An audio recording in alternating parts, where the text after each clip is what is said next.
في كلامه القديم وفي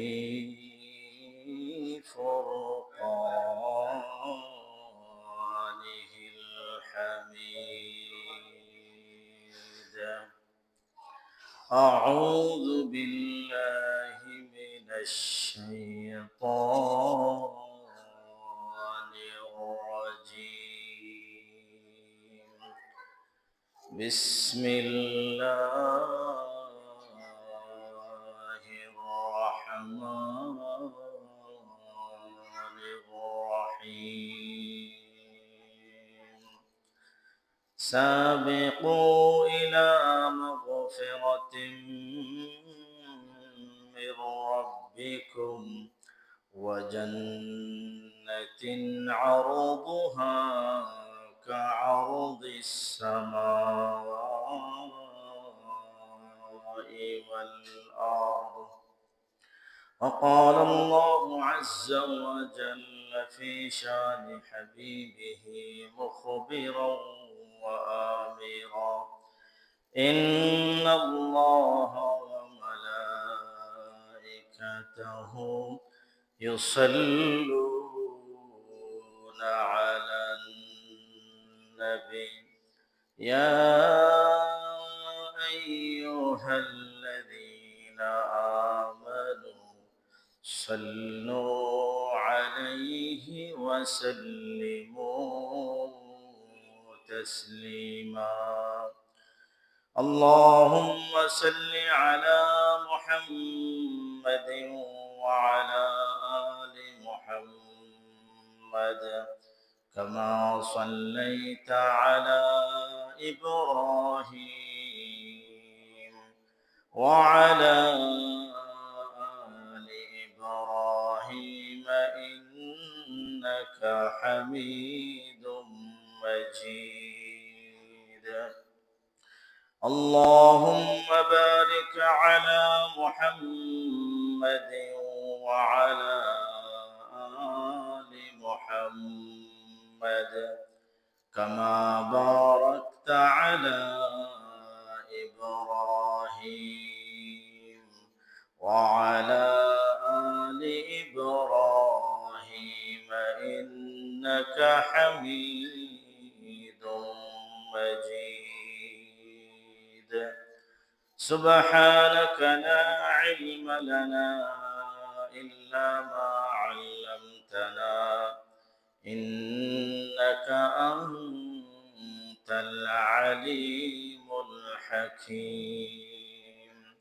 رب اشرح لي صدري ويسر لي أمري واحلل عقدة من لساني يفقه قولي. سبحانك لا علم لنا إلا ما علمتنا إنك أنت العليم الحكيم. ربي زدني علما رب اشرح لي صدري ويسر لي أمري واحلل عقدة من لساني يفقه قولي. আলহামদুলিল্লাহ, মহান রব্বুল আলামিনের অসংখ্য গণিত শুকরিয়া যে মহান রব্বুল আলামিন আমাদেরকে রমাদানুল মুবারকের দ্বিতীয় জুমায় মসজিদে আসার তৌফিক দান করেছেন। তাই আমরা মহান রব্বুল আলামিনের দরবার ও শুকরিয়া আদায় করি আলহামদুলিল্লাহ। মুহতারাম হাজিরিন, মহান রব্বুল আলামিন আল্লাহ পাক রব্বুল আলামিনের সন্তুষ্টি লাভের জন্য সবচাইতে বড় মাধ্যম হলো ফরজ এবং ওয়াজিব ইবাদত। আল্লাহ পাক রব্বুল আলামিনের সন্তুষ্টি লাভ করতে হলে ফরজ এবং ওয়াজিব এগুলা আদায় করতে হবে। এটা অবশ্য পালনীয় এবং বান্দা এই সমস্ত ফরজ এবং ওয়াজিব আদায় করার পর যে ইবাদতের মাধ্যমে বান্দা আল্লাহ পাক রব্বুল আলামিনের নৈকট্য লাভ করে, আল্লাহ পাক রব্বুল আলামিনের বন্ধু হিসাবে পরিগণিত হয়, তা হলো সুন্নত এবং নফল নামাজ। সুন্নত এবং নফল নামাজের মাধ্যমে বান্দা আল্লাহ পাক রব্বুল আলামিনের নৈকট্য লাভ করে, আল্লাহ পাক রব্বুল আলামিনের বন্ধু হিসাবে সে পরিগণিত হয়। ফরজ ওয়াজিব তো এগুলো আদায় করতেই হবে, এটা অবশ্যই আদায় করতে হবে। এবং ফরজ ওয়াজিবের পাশাপাশি সুন্নত এবং নফল নামাজের দ্বারা বান্দা কি হয়? আল্লাহ পাক রব্বুল আলামিনের নৈকট্য লাভ করে, আল্লাহ পাক রব্বুল আলামিনের বন্ধু হিসাবে সে কি হয়? পরিগণিত হয়। মুহতারাম হাজির, রমজানুল মুবারক এটা হলো ইবাদতের বসন্তকাল। ইবাদতের বসন্তকাল, যেরকম বসন্তকাল আসলে আকাশ থেকে বৃষ্টি নামে, জমিনের মধ্যে ঘাস লতা পাতা ইত্যাদি গজায় বৃষ্টি পেয়ে, সারা দুনিয়া সজীব সবুজ শ্যামল হয় বৃষ্টির কারণে, ঠিক তেমনি ভাবে রমজানুল মুবারক হচ্ছে ইবাদতের কি? বসন্তকাল, ইবাদতের বসন্ত। অর্থাৎ ইবাদত করে নফল, সুন্নত, তিলাওয়াত, জিকির, আজকার, ইস্তিগফার, এগুলার মাধ্যমে আল্লাহ পাক রব্বুল আলামিনের নৈকট্য লাভ করার একটা মাধ্যম হলো এই রমজানুল মুবারক।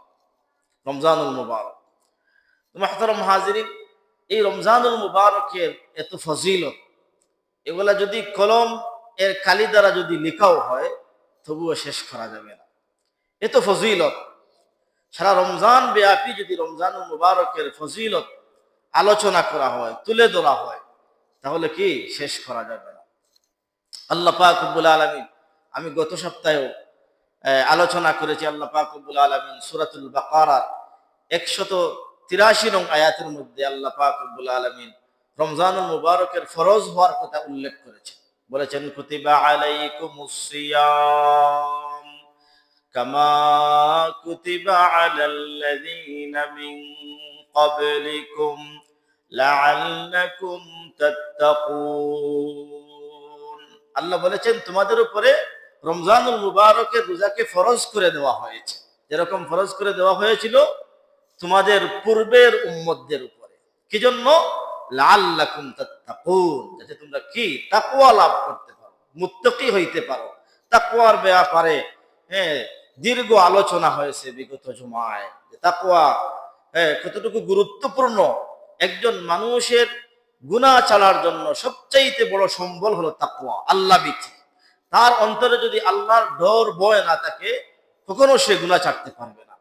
যখন আল্লাহ পাক রব্বুল আলামিনের ভয় ভীতি অন্তরের মধ্যে চলে আসবে, তখন সে কি? গুনাহ ছাড়তে পারবে। রমজানুল মুবারক তাকওয়া শিক্ষা লাভের একটা মাস। কারণ বান্দা যদি দিনের বেলায় তার ঘরের মধ্যে খায়, তবুও কেউ দেখবে না। তার ঘরের মধ্যে ভালো মতে খাওয়া দাওয়া করে বাহিরে এসে যদি তাকে প্রকাশ করে যে আমি রোজাদার, তাহলে কেউ বুঝতে পারবে না। ধরার কোনো ক্ষমতাই নাই কাহার যে সে রোজা রাখলো কি রাখলো না। কিন্তু বান্দা সে একান্তে একাকী থাকার পরেও সে খায়ও না, পানও করে না, একমাত্র কাকে ভয় করে? আল্লাহ পাক রব্বুল আলামিনকে ভয়। দুনিয়ার কোনো মানুষ না দেখুক, আমি আমার ঘরে আছি, আমি আমার বাসায় আছি, আমি চাইলে খাইতে পারবো, আমার ঘরে খাবারের কোনো অভাব নাই, সবকিছু আছে, আমি চাইলে খাইতে পারি, কিন্তু কেন খাই না? যে আল্লাহ পাক রব্বুল আলামিন দেখতেছে। মানুষ যদিও দেখে না, আল্লাহ তো আমাকে কি দেখতেছে। এজন্য তাকওয়া অর্জনের অন্যতম মাধ্যম হলো রোজা। রোজার মধ্যে কোনো রিয়া নাই, লোক দেখানো নাই। অন্যান্য ইবাদতের মধ্যে লোক দেখানোর সম্ভাবনা আছে। যেমন কেউ যদি ধরেন নামাজ পড়ে, সেখানে রিয়ার সম্ভাবনা আছে। সে হয়তো মানুষকে দেখানোর জন্য যে আমি সমাজের একজন নেতা, সমাজের একজন গণ্যমান্য ব্যক্তি, নামাজ না পড়লে মানুষ কি বলবে, এখানে রিয়ার আশঙ্কা আছে। মানুষ লোক দেখানোর কি আছে? আশঙ্কা আছে। কেউ যদি ধনী হয়, তাহলে সে এইভাবে হজে যাইতেও পারে যে আমি একজন ধনী মানুষ, হজ না করলে, নামের শুরুতে হাজি না লাগাইলে কিরকম কিরকম লাগে, তাহলে এটাও রিয়া। এটাও কি? এটাও রিয়া। রিয়ার দ্বারা ইবাদত নষ্ট হয়ে যায়, ইবাদত ধ্বংস হয়ে যায়। ঠিক তেমনি ভাবে যাকাত, যে আমি সম্পদশালী একজন ব্যক্তি, যাকাত না দিলে মানুষ আমাকে কি বলবে, যে সম্পদওয়ালা যাকাত দিচ্ছে না। হ্যাঁ, তাহলে এইভাবে যদি যাকাত দেয়, যে মানুষ আমাকে দানশীল বলুক, আমাকে যাকাত দেনেওয়ালা বলুক, তাহলে এটাও রিয়া। এটাও কি? একমাত্র ইবাদত রোজা, যার মধ্যে রিয়ার কোনো সম্ভাবনা নাই, লোক দেখানো বলতে কোনো কিছুই নাই। এটা শুধু একমাত্র বান্দা এবং আল্লাহর ব্যাপার। বান্দা এবং কি আল্লাহর ব্যাপার। যে বান্দা রোজা রাখছে আর আল্লাহ দেখতেছেন, এটাই শেষ। এটা কি শেষ, কাউকে দেখানো যায় না। এজন্য রোজার মধ্যে রিয়া নাই, লোক দেখানো নাই। একমাত্র বান্দা আল্লাহ পাক রব্বুল আলামিনের সন্তুষ্টি লাভ করার জন্য, আল্লাহ পাক রব্বুল আলামিনকে রাজি খুশি করার জন্য একমাত্র বান্দা রোজা রাখে। এজন্য আল্লাহ পাক রব্বুল আলামিন কোন ইবাদতের ক্ষেত্রে বলেন নাই যে যে এটা আমার ইবাদত, এটা আমার এবং এর প্রতিদান আমি নিজ হাতে দিব। নামাজের ক্ষেত্রেও বলেন নাই, হজের ক্ষেত্রেও বলেন নাই, যাকাতের ক্ষেত্রেও বলেন নাই, কিন্তু রোজার ক্ষেত্রে আল্লাহ পাক রব্বুল আলামিন বলেছেন। কি বলেছেন? আস-সাওমু লি ওয়া আনা আজজি বি, আস-সাওমু লি ওয়া আনা উজজা বি। দুই ধরনের riwayat আছে। আল্লাহ রাসূল সাল্লাল্লাহু আলাইহি ওয়াসাল্লাম হাদিসে কুদসির মধ্যে বলেন, হাদিসে কুদসি বলতে এটা কথা আল্লাহ, কিন্তু প্রকাশ হয়েছে রাসূলুল্লাহ সাল্লাল্লাহু আলাইহি ওয়াসাল্লামের জবান দ্বারা, মুখ দ্বারা। এটাকে বলা হয় হাদিসে কুদসি। কথা কার? আল্লাহ পাক রব্বুল আলামিন। আর সব কথাই, যত হাদিস আছে, সব হাদিসের মর্ম রাসূলুল্লাহ সাল্লাল্লাহু আলাইহি ওয়াসাল্লামের অন্তরে আল্লাহ ঢেলে দিয়েছেন। আল্লাহ রাসূল কোন জিনিস উনার খাইশাত থেকে বলেন নাই। ওমা ইয়ানতিকু আনিল হাওয়া ইন হুয়া ইল্লা ওয়াহয়ুন ইউহা। যা রাসূলের দিকে ওহী পাঠানো হয়, নির্দেশ দেওয়া হয়, অন্তরে আল্লাহর পক্ষ থেকে ঢেলে দেওয়া হয়। এটাই আল্লাহ রাসূল সাল্লাল্লাহু আলাইহি ওয়াসাল্লাম বলেন। রাসূল নিজের পকেট থেকে, নিজের পক্ষ থেকে কোনো কিছুই কি বলেন নাই। এজন্য হাদিসে কুদসি হলো সরাসরি আল্লাহর কথা, কিন্তু ব্যক্ত হয়েছে রাসূলুল্লাহ সাল্লাল্লাহু আলাইহি ওয়াসাল্লামের জবান দ্বারা। এই হাদিসে কুদসির মধ্যে আল্লাহ বলেন আস-সাওমু লি, রোজা আমার জন্য। বান্দা যে রোজা রাখে, এটা কার জন্য? একমাত্র আমার জন্য। ওয়া আনা আজজি বি, এবং আমি নিজ হাতে এই রোজার প্রতিদান দিব। সুবহানাল্লাহ, নিজ হাতে দিব। এবং দুনিয়ার রাষ্ট্রপ্রধান যদি নিজ হাতে কাউকে কোনো কিছু দেয়, তাহলে রাষ্ট্রপ্রধান তার শান শৌকত অনুযায়ী সে দিবে, কম দিবে না। আর আল্লাহ পাক রব্বুল আলামিন তো বাদশার বাদশা, রব্বুল আলামিন, সমস্ত বিশ্বের পালন কর্তা। উনি যদি রোজার যদি কি দেন, পুরস্কার আমাদেরকে দেন আল্লাহ নিজ হাতে, তাহলে কি পরিমাণ দিবেন এটা আমরা কোনো সময় কি করতে পারবো না, আমরা অনুমান করতে পারবো না, অনুভব করতে পারবো। এজন্য আল্লাহ পাক রব্বুল আলামিন বলেন আস-সাওমু লি ওয়া আনা আজজি বি, রোজা আমার জন্য এবং এর প্রতিদান আমি নিজ হাতে দিব। কোন ফেরেশতা দিয়ে দিব না, আমার নিজ কুদরতি হাত দ্বারা আমি আমার বান্দাকে রোজার প্রতিদান দিব, যদি বান্দা সঠিক সুন্দর মতো রোজাকে রাখতে পারে। অন্য riwayatর মধ্যে আছে ওয়া আনা উজজা বি, যে আমি কোনো কিছু বান্দাকে দিব না, আমি নিজে আল্লাহ তার হয়ে যাইব। সুবহানাল্লাহ, আমি আল্লাহ নিজে কি তার জন্য। আল্লাহ যদি আমাদের জন্য হয়ে যান, তাহলে আমাদের আর কোনো কিছু চাওয়ার আছে? কোনো কিছু চাওয়ার থাকে না। আল্লাহ বলেন আস-সাওমু লি ওয়া আনা উজজা বি, রোজা আমার জন্য এবং আমি নিজেই তার প্রতিদান, আমি নিজেই তার। এত গুরুত্বপূর্ণ মুতাবাররক এই ইবাদত রমজানুল মুবারকের রোজা। এজন্য আল্লাহ পাক রব্বুল আলামিন বলেন যে রমজানুল মুবারকের রোজাই মানুষকে তাকওয়া শিক্ষা দিতে পারে, আল্লাহভীতি শিক্ষা দিতে পারে, আল্লাহকে প্রকৃতপক্ষে ডর ভয় অন্তরে সৃষ্টি করতে পারে রমজানুল মুবারকের রোজা। তো মুহতারাম হাজিরিন, যে এটা হলো ইবাদতের বসন্তকাল, এবং আমি আগেই বলেছি রমজানুল মুবারকের ফজিলত কলম দিয়ে লিখে শেষ করা যাবে না। এই যে আয়াতটা আমি তিলাওয়াত করলাম, হ্যাঁ, যে শাহরু রমাদান আল্লাযী, হ্যাঁ, তিলাওয়াত করেছি কুতিবা আলাইকুমুস সিয়াম শাহরু রমাদান আল্লাযী উনজিলা ফীহিল কুরআন। যে রমজানুল মুবারক এমন এক মাস, যে মাসে আল্লাহ পাক রব্বুল আলামিন কি করেছেন? কুরআনুল কারীম নাজিল করেছেন। মুফাসসিরিনে কেরামরা বলতেছেন এই আয়াতের তাফসীরের মধ্যে, যদি রমজানুল মুবারকের অন্য কোনো ফজিলত না থাকতো, অন্য কোনো ফজিলত না থাকতো, তাহলে কোরআনের এই একটা আয়াতই, সূরা বাকারার এই একটা আয়াতই তার ফজিলতের জন্য যথেষ্ট হইতো। সুবহানাল্লাহ। এই আয়াতটা কি? শাহরু রমাদান আল্লাযী أنزل فيه القرآن আল্লাহ পাক রব্বুল আলামিন বলেন রমজানুল মুবারক এমন একটি মাস যে মাসে আল্লাহ পাক রব্বুল আলামিন যে মাসে কুরআনুল কারীমকে নাজিল করা হয়েছে, যে মাসে কুরআনুল কারীমকে নাজিল করা হয়েছে, এটাই তার শ্রেষ্ঠত্বের জন্য সবচাইতে বড় প্রাপ্য, আর কোনো কিছু লাগে না। অথচ আরো তো অনেক হাদিস রমজানুল মুবারকের ফজিলত কি আছে, বর্ণিত আছে। মুহতারাম হাজিরিন, দিনের বেলা রোজা রাখা, রাত্রের বেলায় 20 রাকাত তারাবিহের নামাজ আদায় করা, এটা রাসূলুল্লাহ সাল্লাল্লাহু আলাইহি ওয়াসাল্লামের সুন্নাহ দ্বারা প্রমাণিত। আল্লাহর রাসূল সাল্লাল্লাহু আলাইহি ওয়াসাল্লাম তারাবিহের নামাজ রাসূলের আমল দ্বারা প্রমাণিত, রাসূলের আমল দ্বারা প্রমাণিত। এর লাগি অনেক ভাই বলতে চান যে রাসূল থেকে তারাবিহের নামাজের কোনো হাদিস নাই, তারাবিহের নামাজের কোনো হাদিস নাই। রাসূলুল্লাহ সাল্লাল্লাহু আলাইহি ওয়াসাল্লাম থেকে যদি তারাবিহের নামাজ থেকে কোনো হাদিস না থাকে অসুবিধা নাই, রাসূলুল্লাহ সাল্লাল্লাহু আলাইহি ওয়াসাল্লামের জীবদ্দশায় আমল আছে। আল্লাহ রাসূল তারাবিহের নামাজ পড়ে সাহাবায়ে কেরামকে দেখিয়ে গেছেন, আল্লাহ রাসূল আদায় করেছেন তারাবিহের নামাজ, মসজিদে নববীতে আদায় করেছেন। এরপরে যখন দেখলেন পরের দিন দ্বিতীয় রমজান, মানুষের প্রচুর ভিড়, সমস্ত সাহাবায়ে কেরামরা সবাই উপস্থিত হয়ে গেছেন তারাবিহের নামাজ আদায় করার জন্য। আল্লাহ রাসূল সাল্লাল্লাহু আলাইহি ওয়াসাল্লাম এরকম সমাগম দেখে রাসূল হুজরায় ঢুকে গেলেন, মসজিদে নববীতে আর তারাবিহের নামাজ আদায় করলেন না। কি জন্য করলেন না এটাও বুঝার বিষয়, কারণ রাসূলুল্লাহ সাল্লাল্লাহু আলাইহি ওয়াসাল্লাম কোনো আমলের উপর যদি এটা দাওয়ামান হয়ে যায় তো এটা ফরজ হয়ে যাবে। আল্লাহ রাসূল সাল্লাল্লাহু আলাইহি ওয়াসাল্লাম কোনো আমলের উপর যদি সদা সর্বদা গুরুত্বের সাথে এটা আদায় করেন তাহলে এটা কি হয়ে যায়, ফরজ হয়ে যায়, ফরজ হয়ে যায়। এজন্য রাসূলুল্লাহ সাল্লাল্লাহু আলাইহি ওয়াসাল্লাম উম্মতের সহজতার জন্য আল্লাহর রাসূল সাল্লাল্লাহু আলাইহি ওয়াসাল্লাম এরপর থেকে হুজরা শরীফের তারাবিহের নামাজ আদায় করেছেন। এটা সাহাবায়ে কেরামের কথা, সাহাবায়ে কেরামের কথা, ওনারা বর্ণনা করেছেন রাসূলুল্লাহ সাল্লাল্লাহু আলাইহি ওয়াসাল্লামের আমল থেকে। এজন্য তারাবিহের নামাজের ব্যাপারে রাসূলুল্লাহ সাল্লাল্লাহু আলাইহি ওয়াসাল্লামের স্পষ্ট আমল আছে। আল্লাহর রাসূল সাল্লাল্লাহু আলাইহি ওয়াসাল্লাম তারাবিহের নামাজ কি করেছেন, আদায় করেছেন। তো মুহতারাম হাজিরিন, এই যে তারাবিহের নামাজ 20 রাকাত তারাবিহের নামাজ, আমরা সবাই জানি যে কোনো সুন্নত নফল নামাজে জামাত নাই, আছে? সুন্নত নামাজ কি জামাতে আদায় করা হয়?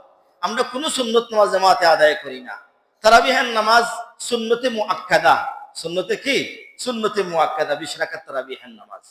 অথচ এটা জামাতের সাথে আদায় করা পুরুষের জন্য বিধিবদ্ধ করা হয়েছে, যে পুরুষরা মসজিদে এসে ইমাম সাহেবের পিছনে কি করবে, 20 রাকাত তারাবিহের নামাজ আদায় করবে। শরীয়তের পক্ষ থেকে কানুন করে দেওয়া হয়েছে, নিয়ম করে দেওয়া হয়েছে। হ্যাঁ, মহিলারা বাসায় একা একা পড়বে, পুরুষরা এসে কি করবে, মসজিদে এসে। এবং গত সপ্তাহে আমি এটাও বলেছি যে রমজানুল মুবারকে তারাবিহের নামাজের মধ্যে কুরআনুল কারীম খতম করা হলো সুন্নত। তারাবিহের নামাজের মধ্যে কুরআনুল কারীম খতম করা কি সুন্নত। তাহলে তারাবিহের নামাজ সুন্নতে মুআক্কাদা, জামাতে পুরুষের জন্য পড়া শরীয়তের পক্ষ থেকে কঠোর নির্দেশ। আবার কুরআনুল কারীম খতম করার মাধ্যমে এটা সুন্নত আদায় করা, সুন্নত কি আদায় করা।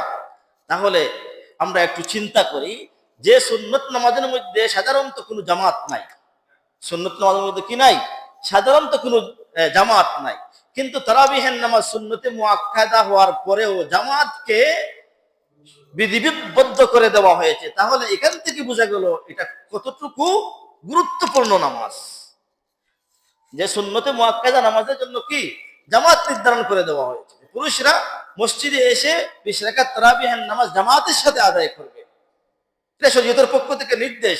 তাহলে বোঝা গেল এটা কতটুকু গুরুত্বপূর্ণ, যে গুরুত্বপূর্ণ, এমন গুরুত্বপূর্ণ যা বয়ান করে শেষ করার মতো। কিন্তু মুহতারাম হাজিরিন, এই ইবাদতের মাসে আমরা ইবাদত করব, যত বেশি ইবাদত করতে পারি, যত বেশি নফল নামাজ পড়তে পারি, যত বেশি কুরআনুল কারীম তিলাওয়াত করতে পারি, ততই কি আমাদের জন্য ফায়দাজনক। গত সপ্তাহে বলেছি যে একটা নফল আদায় করা অন্য মাসের ফরজ আদায় করার সমতুল্য। আর একটা ফরজ আদায় করা অন্য মাসে 70টা ফরজ আদায় করার সমতুল্য সওয়াব। সুবহানাল্লাহ, কত বিরাট অফার আমাদের জন্য আল্লাহ পাক রব্বুল আলামিন এই উম্মতের জন্য রেখে দিয়েছেন। তো মুহতারাম হাজিরিন, এই রমজানুল মুবারক খায়ের এবং বরকতের মাস। যত বেশি ইবাদত করা যায়, যত বেশি আল্লাহ পাক রব্বুল আলামিনকে ডাকা যায়, তত বেশি বান্দার জন্য ফায়দা। কিন্তু ইবাদতকে কমানো, এটা বান্দার জন্য ফায়দা না ক্ষতিকর? ক্ষতিকর।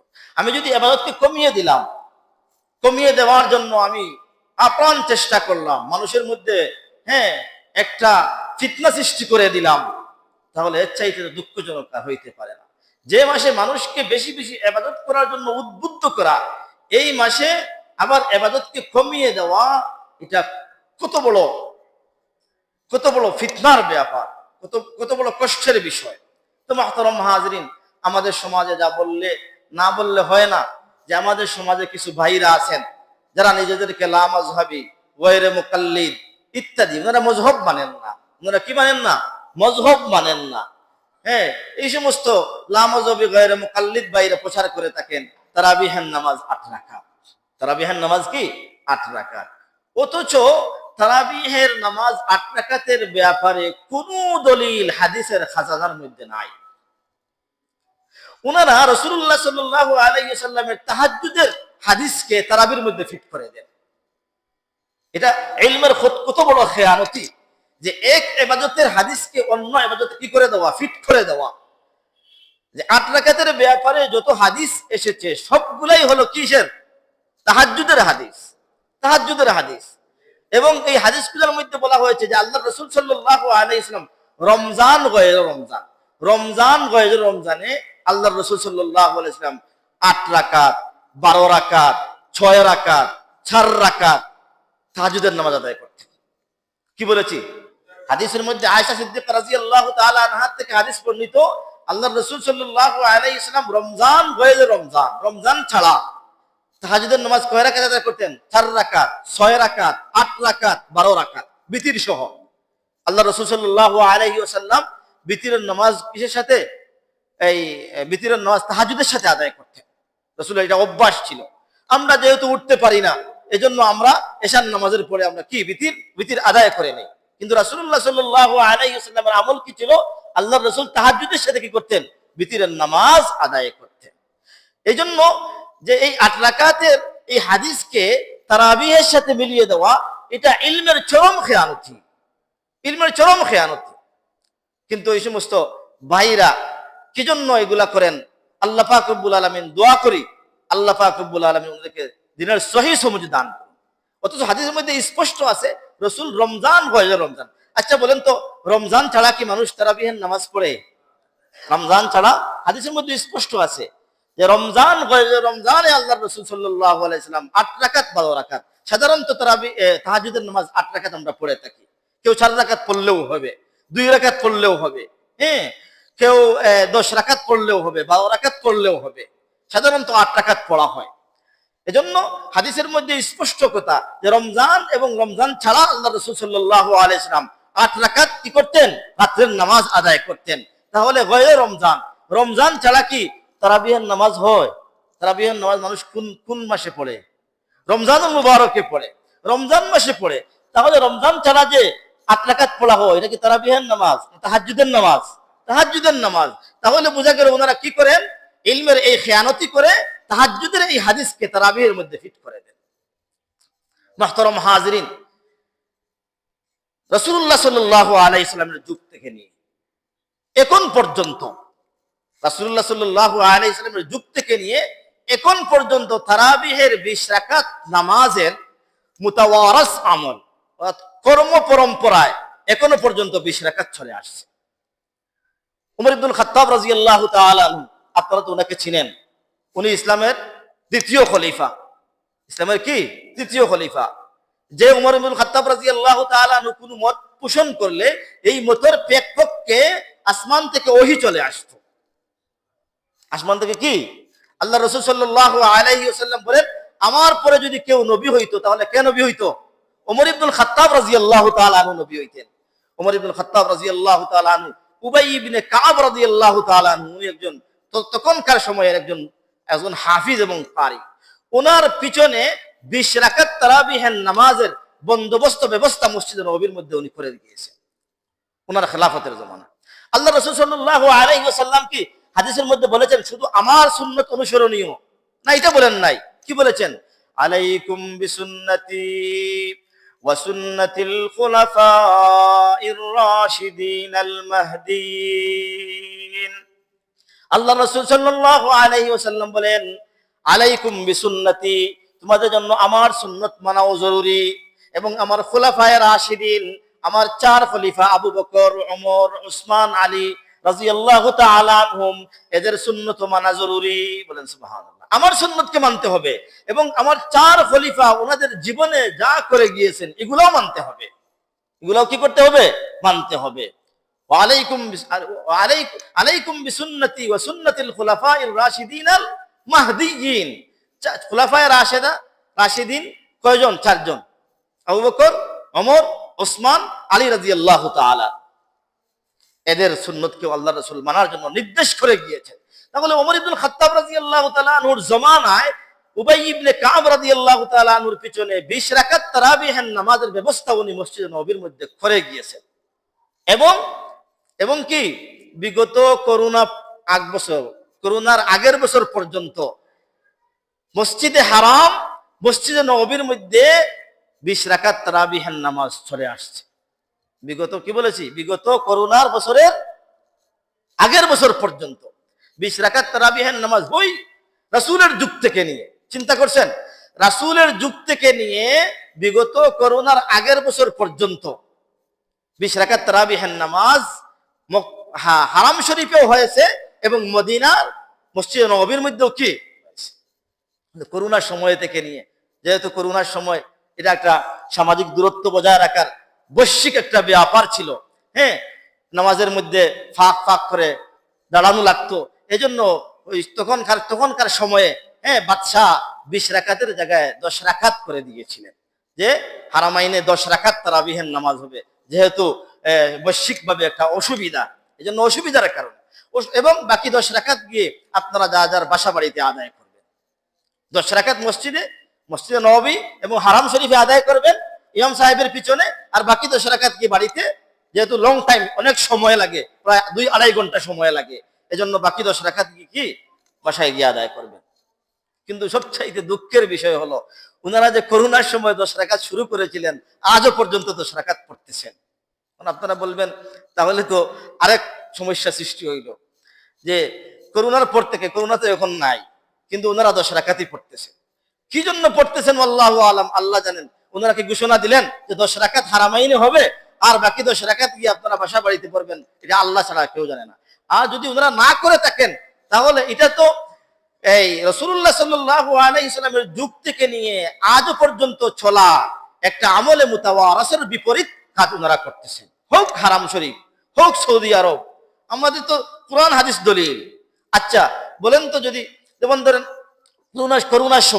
করোনার সময় যে একজনের দূরত্ব, মুসল্লির দূরত্ব মধ্যখানে প্রায় 4 হাত 2 হাত থাকতো, অথচ রাসূলের সুন্নতের মধ্যে কি বলা হয়েছে যে মুসল্লিরা কি হবে, অর্থাৎ একজনের কাঁধে আরেকজন কাঁধ লাগিয়ে দাঁড়াবে, এটাই হলো সুন্নত।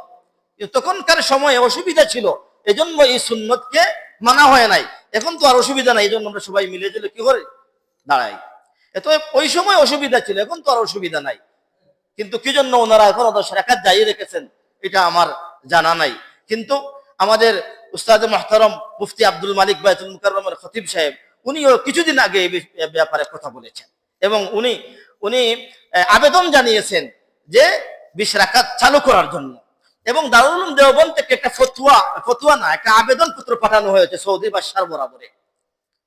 দারুল উলুম দেওবন্দ থেকে একটা আবেদন পত্র পাঠানো হয়েছে সৌদি বাদশার বরাবরে, যে করোনার সময় 10 রাকাত ছিল, আপনারা পড়েছেন, এখন তো আর এই অসুবিধা নাই, এতএব আপনারা 20 রাকাত চালু করেন। কিন্তু ওনারা চালু করতেছেন না। কিন্তু আমাদের এটা দেখার বিষয় না, আমরা তো কোরআন এবং হাদিসকে ফলো করব। আমরা এজন্য এখন এইটা ভেবে আবার অনেকে কি করে 10 রাকাত পড়েও চলে যায়, যদি সৌদি আরব মসজিদে নববী এবং মসজিদে হারাম শরীফকে ফলো করে চলে যায়, তাহলে এটাও গলত হবে, এটাও ভুল হবে। যেরকম 8 রাকাতেরটা গলত, এরকম 10 রাকাত পড়ে চলে গেলে এটাও গলত, এটাও ভুল। আচ্ছা বলেন তো দেখি, আমরা কোরআন হাদিস মানি না সৌদি সরকারের আইন মানি? আমরা কোরআন হাদিস মানি, আমরা কোরআন হাদিস মানি, আমরা কোরআন হাদিসকে ফলো করব। আজ যদি সৌদির বাদশা হজকে বন্ধ করে দেয় যে আমার দেশে আর হজ করতে আসা যাবে না, করবে না, এটা করা সম্ভব না। উদাহরণস্বরূপ বললাম, ধরে নিলাম সৌদির বাদশা আইন জারি করে দিল যে আমার দেশে হজ করতে আসা যাবে না। কে কোথায় কি হজ করবেন এটা আমার দেখার বিষয় না। আচ্ছা বলেন তো, তার এই ঘোষণার কারণে, আপনারা জানেন তো সৌদির বাদশার বর্তমান দিনদারির হালত, এটা সবার জানা। তো তার এই ঘোষণার কারণে হজ যে শরীয়তের একটা গুরুত্বপূর্ণ ফরজ বিধান, এটা কি নিষেধ হয়ে যাবে? মানুষ কি এটাকে ত্যাগ করে ফেলবে? কখনো না, মানুষ প্রতিবাদ করবে। শরীয়তের গুরুত্বপূর্ণ একটা বিধান, ফরজ বিধান, যে 5টা বিষয়ের উপরে ইসলামকে ফাউন্ডেশন করা হয়েছে, ইসলামের ভিত্তি হয়েছে যে 5টা বিষয়ের উপরে, এর মধ্যে থেকে একটাকে ছাড়ারও কোনো কি নাই, সুযোগ নাই। এজন্য হজ এটা ফরজ, ধনীদের জন্য ফরজ। এজন্য সৌদির বাদশা যদি ঘোষণা দিয়ে দেয় তাহলে হজের ফরজ কি হয়ে যাবে না, রহিত হয়ে যাবে না। এজন্য মুহতারাম হাজিরিন, এই সমস্ত বিষয় থেকে যাতে আমরা দুঃখগ্রস্ত না হই, দুঃখগ্রস্ত কি না হই। মুহতারাম হাজিরিন, এই 20 রাকাত তারাবিহের নামাজ সুন্নতে মুআক্কাদা কি করতে হবে? আমাদেরকে আদায় করতে হবে। আমি বললাম 1 নম্বর দলিল যে রাসূলুল্লাহ সাল্লাল্লাহু আলাইহি ওয়াসাল্লাম উনার জীবনে তারাবিহের নামাজ পড়ে বাস্তবায়ন করে দেখিয়ে গিয়েছেন সাহাবায়ে কেরামকে। যদিও 2 নম্বর দিন অন্য কারণে আর মসজিদে নববীর মধ্যে কি জামাতের সাথে আদায় হয় না, এটা কারণ আমি বলে দিয়েছি। ফরজ হয়ে যাওয়ার ভয়ে আল্লাহ রাসূল গড়ে আদায় করেছেন, এটা রাসূলের জন্য একটা বিষয়। এরপরে ওমর ইবনুল খাত্তাব রাদিয়াল্লাহু তাআলা আনহুর জমানা থেকে কি করে দিয়েছেন, উনি উবাই ইবনে কাব রাদিয়াল্লাহু তাআলা আনহুর পিছনে 20 রাকাত তারাবিহের নামাজের জন্য মানুষকে একত্রিত করে দিয়েছেন। আমি আগেই বলেছি রমজানুল মুবারক ইবাদতের মৌসুম, ইবাদত করার মাস। এজন্য যত বেশি ইবাদত করা যায় তত বেশি ফায়দা। আচ্ছা বলেন তো, 20 রাকাত থেকে 10 রাকাতে নিয়ে আসলাম, পড়লাম আমরা, যে না হুজুররা আবার কি বলবে, এরা কি সৌদি আরবের এত বড় বড় আলিম, এত বড় বড় আইম্মা এদের থেকে কি বড় হয়ে গেছে, এরা কি আর কত ইলম নিয়ে ঘোরাফেরা করে। আপনি যদি এটা বুঝেন যে উনি আর কি বলবে, এরা তো অনেক বড় ডিগ্রিধারী ডক্টর মানুষ, তারাও তো পড়তেছে। আমরা সবাই জানি যে সৌদি আরবের মসজিদে হারাম হোক, মসজিদে নববী হোক, যত ইমামরা আছেন সবাই হলেন বাদশার তাবে। বাদশার বাইরে একটা কথাও বলতে পারবেন না, বাদশার বাইরে একটা জিনিসও করতে পারবেন না। করবেন সাথে সাথে গ্রেফতার হয়ে জেলখানা যাইবে, মানে পাত্তা খুঁজে পাওয়া যাবে না, এরকম অবস্থা। এজন্য ওনারা তওয়ান কারহান, ইচ্ছায় অনিচ্ছায় এগুলা মেনে নিতে হয়। এগুলা কি, কারণ যেহেতু রাজতন্ত্র, সরকার যা বলবে তাই মানতে হবে, সরকারের বিরুদ্ধে টু শব্দও করা যাবে না, করলেই অবস্থা খারাপ। এজন্য ওনারা তওয়ান, হয়তো বাধ্য হয়ে ওনারা কি করতেছেন, এগুলা করতেছেন। এজন্য এটা বলা যাবে না যে বাংলাদেশের মধ্যে থেকে উনি কি বুঝছে, উনি আবার ওদের বিরোধিতা করতেছে। আর 8 রাকাতের কথা তুই বললাম। তো মুহতারাম হাজিরিন, এখন যে আমি 10 রাকাত পড়লাম, 10 রাকাত পড়লাম না, অথবা 8 রাকাত পড়লাম, 12 রাকাত পড়লাম না, আমার কি লাভ হইল না ক্ষতি হইল? ক্ষতি কিভাবে হইল? কারণ ইবাদতের মাস, একটা নফল নামাজ, 2 রাকাত নফল নামাজ আদায় করলে অন্যান্য সময়ে ফরজ আদায়ের সমতুল্য। তাহলে এই সমস্ত ভাইরা আমাদেরকে সওয়াব লাভের বিষয় থেকে মাহরুম করতেছে। কি করতেছে? মাহরুম করতেছে। এবং আমরা জানি 4 ইমাম, কয় ইমাম? 4। মসজিদের ইমাম না, মানে মযহবের 4 ইমাম। ইমাম আবু হানিফা রহমতুল্লাহ আলাইহি, ইমাম শাফিঈ রহমতুল্লাহ আলাইহি, ইমাম আহমদ ইবনে হাম্বল রহমতুল্লাহ আলাইহি, ইমাম মালিক রহমতুল্লাহ আলাইহি। এই 4 ইমাম 20 রাকাত তারাবিহের নামাজের উপরে ঐক্যমত পোষণ করেছেন। তাহলে এটা ইজমা হয়ে গেছে। ইজমা মানে অর্থাৎ রাসূলের যুগ থেকে নিয়ে আজও পর্যন্ত একটা বিষয়ের উপরে সবাই একমত হয়ে যাওয়া। সবাই বলতে কি, বেশি সংখ্যক মানুষ, বেশি সংখ্যক কি, আমাদের দেশে তো যে বেশি ভোট পাইলো সে তো রাষ্ট্র ক্ষমতায় গেল, ঠিক না? এজন্য বেশি সংখ্যক যেদিকে আমল করেন এটাই ইজমা হয়ে যায়। 1-2 জন, আল্লাহ রাসূল বলেন মান শাজ্জা শুজ্জা ফিন নার, মান শাজ্জা শুজ্জা ফিন নার, যারা ইজমায়ে উম্মতের বিরোধী ভিন্ন মত পোষণ করবে সে জাহান্নামী। নাউযুবিল্লাহি মিন যালিক। রাসূলের জমানা থেকে নিয়ে আজ পর্যন্ত একটা বিষয়ের উপর ইজমা হয়ে গেছে। বেশ একটা বড় দল, বড় জামাত এটার ব্যাপারে ঐক্যমত পোষণ করে নিয়েছেন। এখন আমি এসে এখানে কি করলাম, ভিন্ন মত পোষণ করলাম, ভিন্ন আরেক মত আমি দেখাইলাম, তাহলে এটা আমার জন্য এটা গ্রহণযোগ্য না। বরং যারা এই ভিন্ন মত পোষণ করবে, ইজমার বিরোধী, সে জাহান্নামী হবে, নাউজুবিল্লাহ। অতএব 4 ইমাম 20 রাকাত তারাবিহের নামাজের ব্যাপারে একমত। কোন ইমামরা বলেন নাই 8 রাকাতের কথা, কোন ইমামদের কেউ দেখাইতে পারবে না, কেউ দেখাইতে পারবে না যে অমুক ইমাম আবু হানিফা হয়, ইমাম শাফি হয়, ইমাম আহমদ ইবনে হাম্বল হয়, ইমাম মালিক রহমতুল্লাহ আলাইহি, কেউ বলেন নাই যে তারাবিহের নামাজ 8 রাকাত, কেউ দেখাইতে পারবে না। বরঞ্চ ইমাম মালিক রহমতুল্লাহ আলাইহি বলেছেন তারাবিহের নামাজ 39 রাকাত পড়েন, 39 রাকাত পড়েছেন। ওনার একটা মত রয়েছে, তা ফিকহের কথা বলতেছি, ওনার একটা মত রয়েছে তারাবিহের নামাজ 39 রাকাত। অথচ মক্কা মদিনার মধ্যে বেশি অংশে এরা হলো আহমদ ইবনে হাম্বল রহমতুল্লাহ আলাইহির মাযহাবের অনুসারী এবং ইমাম মালিক রহমতুল্লাহ আলাইহির মাযহাবের অনুসারী। যেহেতু ইমাম মালিক রহমতুল্লাহ আলাইহির বাড়ি ছিল মদিনায়, ওনাকে বলা হয় ইমামু দারিল হিজরা, ইমামু দারিল হিজরা, ওনার বাড়ি ছিল মদিনায়। এজন্য মদিনার বেশি অংশে লোক ইমাম মালিক রহমতুল্লাহ আলাইহির মাযহাবের অনুসারী। তাহলে তো ওনারা 39 রাকাত পড়তে হবে, ওনাদের কমানোর সুযোগ নাই। আর বাকি 3 ইমাম শাফিঈ, মালিক, ইমাম আহমদ, ইমাম শাফিঈ, ইমাম আবু হানিফা, ইমাম আহমদ ইবনে হাম্বলের মতে 20 রাকাত, আর উনি 39 রাকাত পড়েছেন। তাহলে কমানোর কোনো সুযোগ আছে, বরং বাড়ে। আর ইমাম মালিক সাহেব রহমতুল্লাহ আলাইহির বর্ণনা অনুযায়ী আরো বাড়ে। তো মুহতারাম হাজিরিন, ইবাদতের মাস, যত বেশি ইবাদত করা যায় ততই আমাদের জন্য ফায়দাজনক। যত কমাইবেন, কমানোর চিন্তাধারা করবেন, আর নিজের পক্ষ থেকে না বুঝে একটা মত পথে চলবেন, তখন আপনার ক্ষতি হবে, আপনার ক্ষতি হবে। একটা মাস মাত্র, একটা মাস যদি আমি আমার জীবনের জন্য কিছু খাজানা জোগাড় করতে না পারলাম, তাহলে কোন দিন করব? একটা মাস মাত্র। আল্লাহ স্পষ্ট বলে দিয়েছেন যে আইয়ামাম মাদুদাত, হে আমার বান্দারা অতিষ্ঠ হইও না, গোনার কয়েকদিন। আল্লাহ কি বলতেছেন? আইয়ামাম মাদুদাত, গোনার কয়েকদিন, অত পেরেশান হইও না, চলে গেলে তো আর পাইবা না। তুমি যদি রমজানের পরে মরে যাও, তাহলে কিছু নিয়ে যাইতে পারবা। রমজানের পরে মরে গেলে কি কিছু নিয়ে যাইতে পারবা। এজন্য গনিমত মনে করো, এটা সেই সময়কে কাজে লাগাও। আইয়ামাম মাদুদাত, গোনার কয়েকদিন, 29 অথবা 30, 29 অথবা 30, 30 হইতে পারে, 29 হইতে পারে।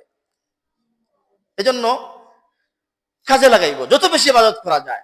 কমানোর চেষ্টা করব না, কমানোর চিন্তা ফিকির করব না, এদিক সেদিক কে কি বলেছে এগুলা চিন্তা ফিকির করব না। আমাদের উলামায়ে কেরামরা, আমাদের দেওবন্দি, আমরা সবাই দেওবন্দকে অনুসরণ করি। দেওবন্দি উলামায়ে কেরাম, আমাদের আকাবির আসলাফরা যারা আছেন, সবাই 20 রাকাত তারাবিহের নামাজ পড়ে গেছেন। এবং আমি যদি হাদিসের খাজানা যদি আপনাদের সামনে তিলাওয়াত করি, যে হাদিস বলতে সাহাবায়ে কেরামদের কাছ থেকে যে সমস্ত আসার বর্ণিত হয়েছে 20 রাকাতের ব্যাপারে, অনেক আছে। আমি কয়েকটা আপনাদেরকে শোনাই, যেহেতু দালিলিক একটু আলোচনা করতে হয়। মন গোড়াতে করলে যে অনেকে বলবে যে হাদিস আছে কি 20 রাকাতের ব্যাপারে, অনেক হাদিস আছে। এর মধ্যে থেকে কয়েকটা আপনাদেরকে শোনাই। হযরত সাইয়্যিব ইবনে ইয়াজিদ রাদিয়াল্লাহু তাআলা আনহু থেকে বর্ণিত এই হাদিসটা হলো বাইহাকি শরীফের হাদিস। বাইহাকি শরীফের হাদিস, খণ্ড নম্বর 2, পৃষ্ঠা হলো 496 পৃষ্ঠা। আনিস সাইয়্যিব ইবনে ইয়াজিদ قال كانوا يقومون على عهد عمر بن الخطاب رضي الله تعالى عنه في شهر رمضان ب20 ركعة। সাইয়্যিব ইবনে ইয়াজিদ বলেন যে ওমর ইবনুল খাত্তাব রাদিয়াল্লাহু তাআলা আনহুর জমানায় লোকেরা 20 রাকাত তারাবিহের নামাজ আদায় করতেন। কি বলেছি? ওমর ইবনুল খাত্তাব রাদিয়াল্লাহু তাআলা আনহুর জমানায় লোকেরা কি করতেন? 20 রাকাত তারাবিহের নামাজ আদায় করতেন। আমি আগেই বলেছি, রাসূলের সুন্নাত যেরকম অবশ্যই পালন করতে হবে, খুলাফায়ে রাশিদার সুন্নতকে অবশ্যই কি করতে হবে? পালন করতে হবে, নয়তো আহলুস সুন্নাত ওয়াল জামাতের গণ্ডির ভিতর থেকে আপনি বাহির হয়ে যাবেন। ওয়াকানু ইয়াকরাউনা বিল মিন, এবং এই 20 রাকাত তারাবিহের মধ্যে 100 আয়াত সম্বলিত সূরা পাঠ করা হয়েছে।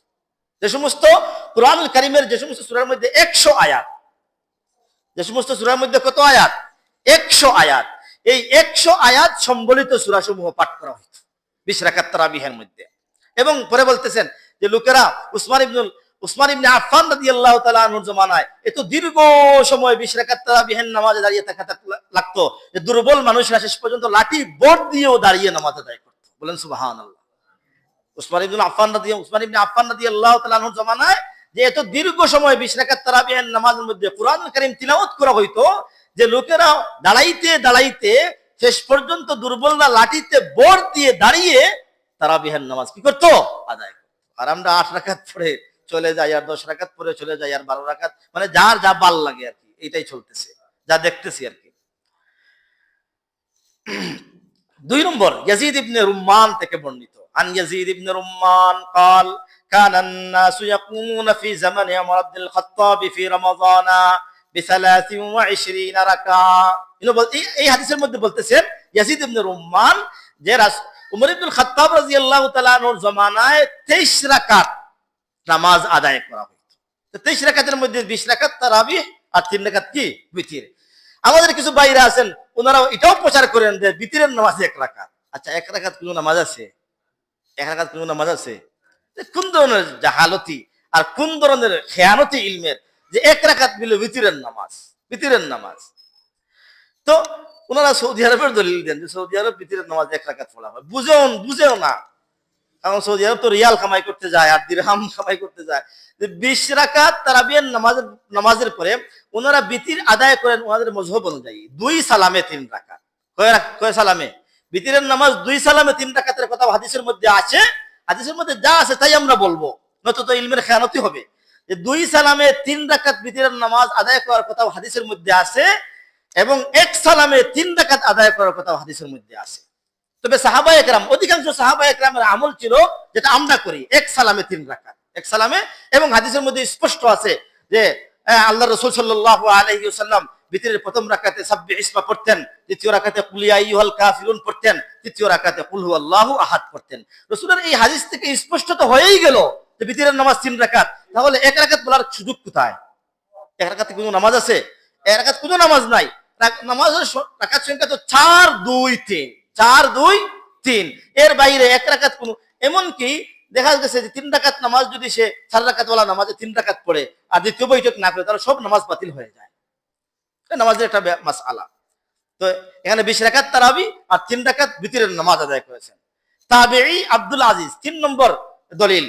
হ্যাঁ, সাঈদ ইবনে ইয়াজিদ রাদিয়াল্লাহু তাআলা থেকে বর্ণিত, কুন্না নাকুমু ফি জামানি উমর আব্দুল খাত্তাব বি20 রাকাতান ওয়াল উইত্র, যে আমরা উমর ইবনুল খাত্তাব রাদিয়াল্লাহু তাআলা আনহু, এটা হলো হ্যাঁ সুনানি ওয়াল আসার বাইহাকি নাসবুর রায়ার মধ্যে হাদিসটা আনা হয়েছে।